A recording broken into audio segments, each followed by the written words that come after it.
powerful man in Japan. The Demon King, Lord Joker. Where am I? But from the look of it, this is ancient Japan. Our master has ordered us to kill him on sight. The Joker. That's right, Max. We're relieved you're with us, Master Bruce. They're all trying to take over this country and rewrite history.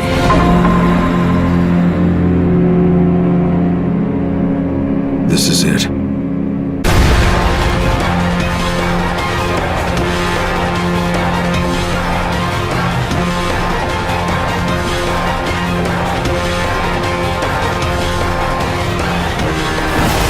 When the country is in chaos, a foreign ninja wearing the mask of a bat will come and restore order to our land.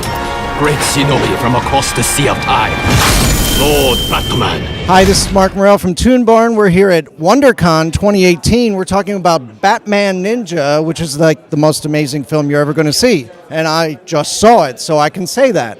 Okay, but I'm here with the English screenwriters because there's two versions of this. Yes. We have Leo Chu. Yes, Leo Chu. And Eric Garcia. Correct. Hello.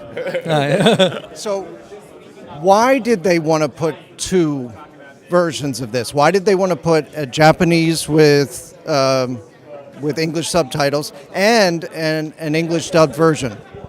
Well, I mean, the Japanese is going to have the real Japanese thing is going to have subtleties and essence. So of course, and that's where it's made from. So I think for us, we wanted to find a structure and themes that would really appeal to the English-speaking audience. And just like we have American voices, and it's just like it's just accessibility.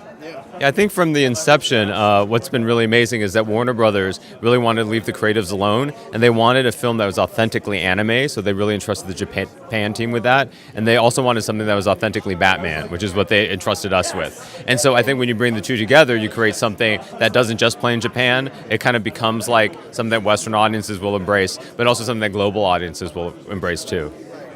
Bob, the character designer, is actually the guy that brought you in on the project, right? Yeah, we had worked with him before on Afro Samurai. And so it was like, we know his work really, really well. His designs are amazing, as you saw. And so it was such a pleasure to be on it. Yeah, it's really was a wonderful reunion with Bob. But also, I have to say, the people at Warner Brothers US, Matt Bierman is specifically also made the connection between Bob and us and brought us onto the project. Mostly because we're able to really just sort of understand where he's coming from a visual language sense and then sort of thread that narratively through the story. So what was the biggest challenge in translating the Japanese type of culture stuff to the American culture? Oh, wow. The biggest? I think really one of the big things is there's kind of an episodic nature to or the sequences. And so there's like 4 or 5, awesome, artistic sequences in this movie. And I think one of the big challenges is to make it feel like a movie and with that same drive all the way through, to connect them all in that way so we can follow the character journey. I think one of the biggest challenges kind of goes back to the root of anime itself. Anime is so visually driven, it's a visual storytelling medium because it comes from manga. And so what Japanese audiences expect from something and what they read and understand is all visual. And for Western audiences, it's sort of a combination of visual stuff and audio stuff, right? So things that may not make sense to a Western audience would make sense to a Japanese audience and vice versa. So I think we had to really find what those things are and make it feel like a Western narrative, give the characters story arcs that people, come to appreciate and expect in a Western movie. But also dialogue. There's scenes, where the dialogue is actually completely different because jokes that might work in Japan are different than in the U.S.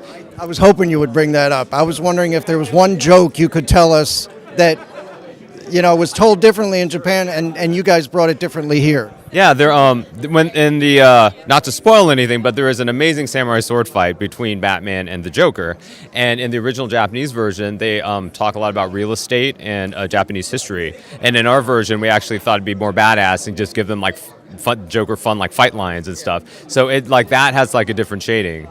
It's all about the context that you create. When there's, in Shintoism, in the kind of like nature spirits and stuff, it's like we wanted to keep those motifs alive and really make them play, but in just verbally, it's like, how is that going to manifest? You know what I mean? And so when it comes from the character Aeon or different characters, it's just, to fit it into that story.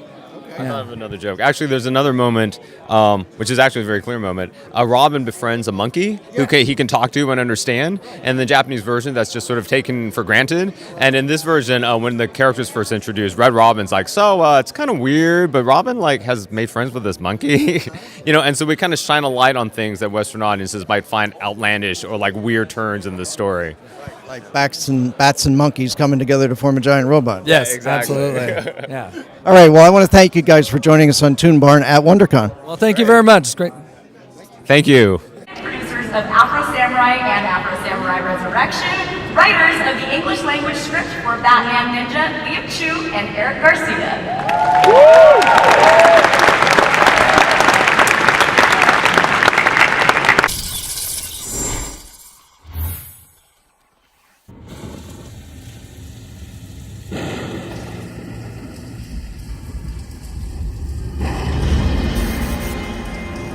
You think you've heard every Batman story? I promise you haven't. I wouldn't have believed it myself if I hadn't seen it with my own eyes. And this time, curiosity almost killed this cat. Shut it down, Grodd. It's over. You're finished. No, I'm too close. You will not interfere with my experiment this time, Batman!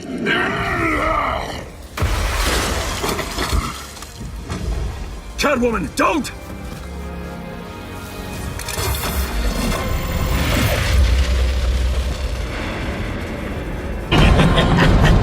Everyone's been calling me the most powerful man in Japan.